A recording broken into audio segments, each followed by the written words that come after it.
Today I'm going to show you how to make a hunting boomerang.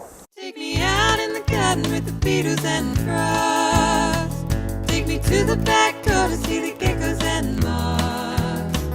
Get me down on the ground to see the spiders sing.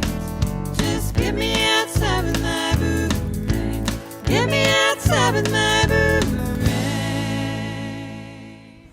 When I was 14, I went to Alice Springs and I bought my first boomerang. And then when I got home, I couldn't wait to throw it. And when I threw it, it snapped, of course. So then I had to make another one. And it eventually snapped. But after a while, I got into throwing at things and also things that moved. And I realized that every time I threw it, the boomerang would sort of curve up. And I made them in a classic sort of a shape like that. And that is just an ornamental shape, really. Or it's sort of based on the shape that is for returning boomerangs. And I could get the hang of returning boomerangs, but I wanted ones to go straight because if I was ever going to hit anything that moved, I needed it to be consistent in its flight path. So anyway, one day when I threw a boomerang and it broke, one that was based on that shape, it sort of snapped in that section there. And then I threw it again. I noticed that it went straight, and then I remembered the pictures that I've seen of the Aboriginal boomerangs, the hunting ones, and they were of that shape where you had the end sort of one end was shorter than the other from the bend in the middle. And I thought, oh, that's what I need to be doing. So that's what I'm going to do today. I'm going to make a boomerang based on that shape, which is a small hunting boomerang that I've made, and it goes very quick and it's very hard, but it's made out of brittle wood, and which is black box. And today I'm going to make a boomerang based on this shape, probably a little bit bigger. I'm going to make it out of something called swamp yate, which is a West Australian tree. So I'm going to show you how to do that and take you through the whole process. Well, first of all, you've got to find yourself a tree that's been dead for at least 2 years. Anything less than 2 years and the wood's probably going to be green. And that means that when you've cut up your boomerang and got it to shape and sanded it all back and done all your work, then it will dry out properly and it'll form cracks, and then when you throw your boomerang it'll probably snap at those cracks. So that's a big no-no to cut up green wood for craft stuff.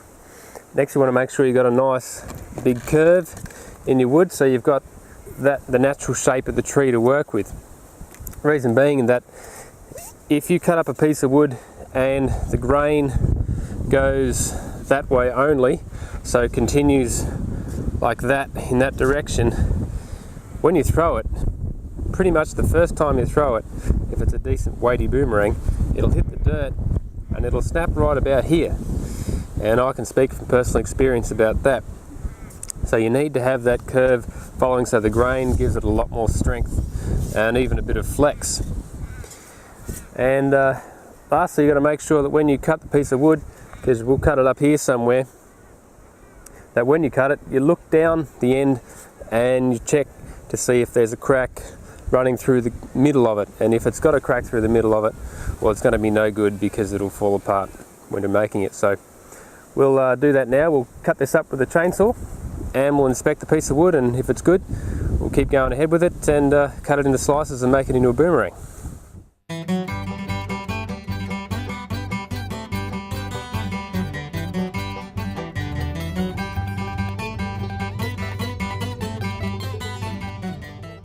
Alright, well, unfortunately we can't use this wood because it's got a crack in it right from the start.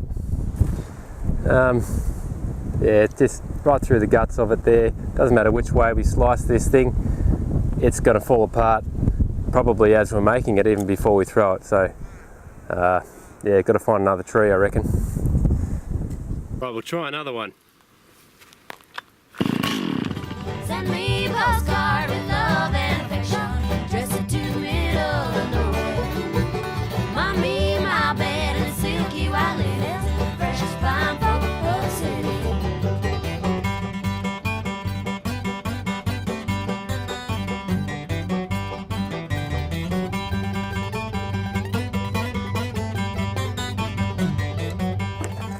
Well, I think I've managed to get at least one boomerang out of that bend in that log. There's a fairly thin log, and I really didn't have much to choose from. There's hardly any bendy sort of wood in these swamp gates. So that's probably the piece there that's gonna do it for me. And I've managed to cut a fairly straight line in that. It's quite difficult to get the chainsaw to cut straight for, I don't know, nearly 2 feet long. So I might get one out of the centerpiece, but that's also got a bit of a crack in the middle, and I might be able to work around that. We'll see how I go, but we definitely won't get one out of that piece. It's mainly sapwood, and it's just light, sort of flimsy stuff, and I don't think it's straight enough anyway. So we've got at least 2 boomerangs, well, at the most 2 boomerangs to make. So next stage is to hit the workshop and start cutting it down a bit more with some other tools. Alright, we're in the workshop now. It's a beautiful rainy day outside, so it's perfect weather for building something inside. So I'm going to run you through what we're going to do with these bits of wood and the tools we're going to use, and then we'll go and do it. Well, here's the 2 bits of wood we've got, and I think we'll easily be able to get 2 boomerangs made out of these, which I'm pretty happy about. This is going to be our main tool here to really take off a lot of wood, electric plane, which is a very dangerous tool, by the way. So if any children are watching, make sure you aren't mucking around with electric plane. And this is a sander, a belt sander, and that's going to be used for more the finer process towards the end after we finish with the plane. And then we'll use ourselves a wood file after that. So let's get into it, eh? There are no telephones, there are no bathrooms, there are no lights at night. I got no lover, give me one. You got a pretty girl to sing me a song. Sing a song, I just might get some sleep tonight. That wind might die down, that rain might run. Well, I've taken quite a bit of wood off, and it's really starting to take shape now. The boomerang is a lot lighter than what it was a few minutes ago. Now it's become apparent there's a couple of cracks. This one's deep up here, but I think it sort of tapers off, so it gets thinner the further it goes along the wood. So I think we'll be okay with that one. And there's another crack at this end, but that'll be okay because I'm going to cut that off about there, and that'll get rid of that crack. Now, when you're making a boomerang that is short at one end, you either have to make it right or left-handed. You can't suit both, because the boomerang has to be that way up when it's flying, so the curved side pointing towards the sky. Therefore, if it's short at one end, you either got to make it a left-handed boomerang that way, with that end being short, or a right-handed boomerang that way, and this end being short. So me being left-handed, I'm going to make this left-handed boomerang, as well as the other one, and we'll keep going with it. Send me a postcard with love and affection. Dress it to the middle. Well, I've got it down to about the right thickness and roughly the right shape, so now I'm going to move on to the sander.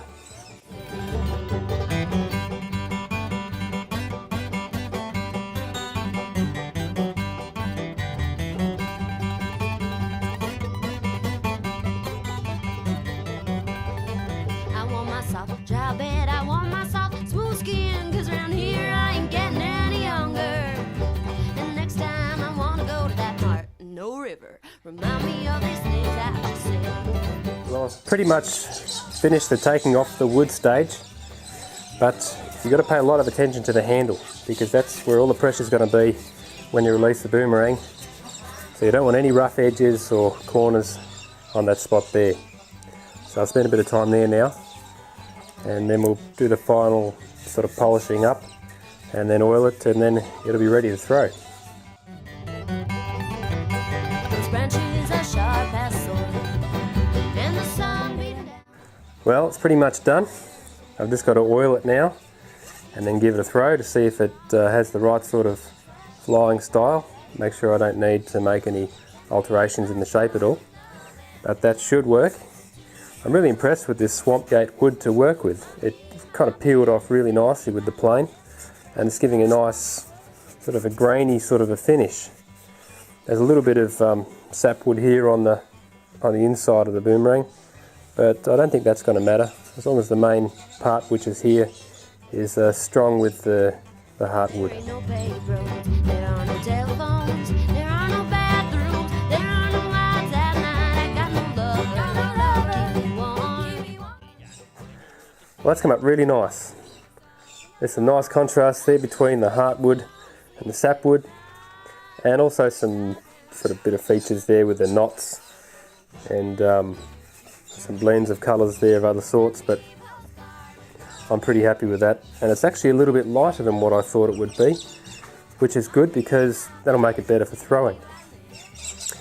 Now I'm going to throw it and I'll show you how to throw it, but I'll have to do that on the next episode. So give me a like and subscribe if you want to see more of these sort of videos, and I'll see you next time. Just get me outside with my boomerang. Get me outside with my boomerang.